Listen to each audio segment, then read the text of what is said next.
جينا لكم النهاردة بوصفة جديدة جدا وجامدة جدا ان شاء الله. بعد كده هتعملوها على طول لما تجربوها.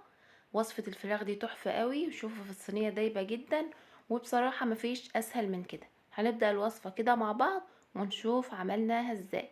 اول حاجة هنجيب طاسة نحط فيها شوية من الزيت، وننزل ببصلة كده مقطعينها، وهنستنى لما البصلة تدبل بس شوية، تاخد لون يعني بسيط كده. هننزل عليها بقرنين كده من الفلفل الاخضر، ومعانا كمان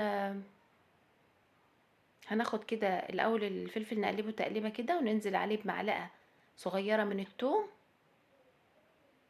زي ما انتوا شايفين كده. بعد كده هنقلب الكلام ده كله ببعضه لحد ما ريحه الثوم كده تظهر. هنقوم نازلين عليها بايه على طول؟ بالفراخ بتاعتنا طبعا، اللي غسلينها ونقعينها وزي ما انتوا عارفين يعني. هننزل بالفراخ بتاعتنا، هنقلبها كده كام تقليبة في الخلطة دي، في الخضار ده يعني. طبعا الوصفة دي مفيش اسهل من كده، وبجد بجد هتعجبكم جدا جدا جدا.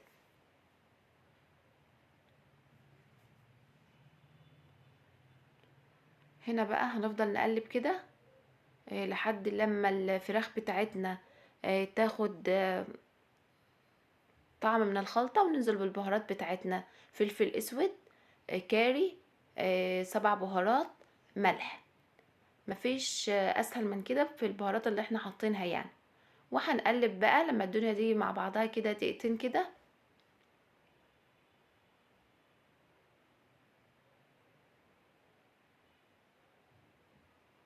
عايزه تعمليها في حله يكون احسن برضه عشان تعرف تقلبي براحتك. وبعد كده هناخد الفراخ دي بقى بعد ما تفضل في التتبيله كده. هناخد الفراخ نشيلها نطلعها من الخلطه دي، وبعد كده هقول لكم هنعمل ايه. وصفه سهله جدا. بصوا طعمها كان تحفه، بجد طعمها كان تحفه. هنجيب بقى طماطميتين كده 3 مكعبات، هنقطعهم وننزل عليهم في الخلطة، هنقلبهم تقلبتين. هننزل بكوباية من الزبادي، علبة زبادي يعني، وهنقلب برضو.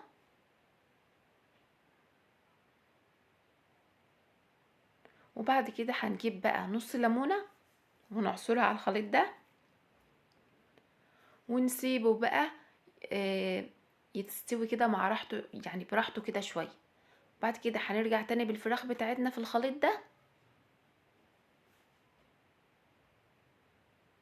الريحة طالعة اول ما التومة اتحطت، آه الريحة طالعة فظيعة. زبادي اتحطت، الليمون، الريحة تحفة بجد. آه ان شاء الله كده حاطينها بقى تاخد غلوتين في الطاسة، وبعد كده هننزلها في قارب صينية يعني، ونحط عليها كوباية مية وندخلها الفرن تكمل سواها في الفرن. هتطلع بالشكل اللي انتوا عايزينه ده.